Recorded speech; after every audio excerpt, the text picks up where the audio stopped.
But it's a CV, and it is so important that you get that CV right. You might write it 10, 20 times, but that's what tells everyone about you.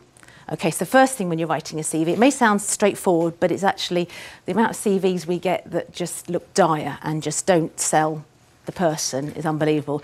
So the first thing you need to decide upon is your form, is your content. And it's straightforward, but it needs your name, your contact details, driving licence, those sort of particulars. The next bit is a little profile about you and your skill set. So don't make any assumptions that the person reading your CV knows all about you, because they don't, and what you should be able to do, because they don't. So if it's illustration, good hand drawing skills, if it's photography, if it's CAD skills, computer skills, and put down all of the package. Don't just say I'm CAD literate, I'm IT literate, because that could be any packages or no packages.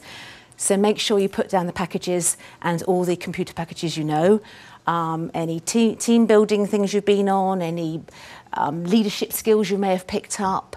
Just list those out, because you want to try and make your CV look different and as much as possible. And it's difficult when you're graduates because you've not had a lot of life experience out there, so you just want to draw upon anything you can to put down there to show what you can do. Then qualifications, and it is important to put down your degree and your A levels and your GCSEs. You haven't got to put all your grades down unless they're fantastic and they're A's and A stars and you want to shout about them, but make sure you put down the subjects, because they want to know that even if you're going to an art subject, they'd like to know that you're numerate. If you have done maths and English and those sort of boring subjects, it's still very important out there. And then once you've done that, you go on to your work experience. I mean, if you've been lucky to gain a placement or project experience live out there in industry, then just shout about it on your CV, put everything down.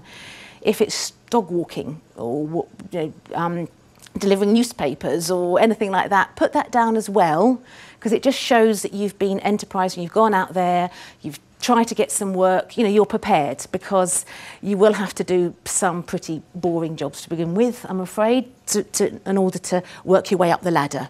So just make sure you put all of that down there, and don't miss anything out. And then at the end, you can put your interests down, but don't put socialising, going to the pub. Just put down things like karate. I mean, for instance, you could be going for an interview and the person you see without you knowing is a black belt. And the fact that your black belt or your red belt or your whatever you are, could be of interest, or paragliding, or I don't know. You just never quite know the person you're seeing, what their interests are. So just make sure you put that down.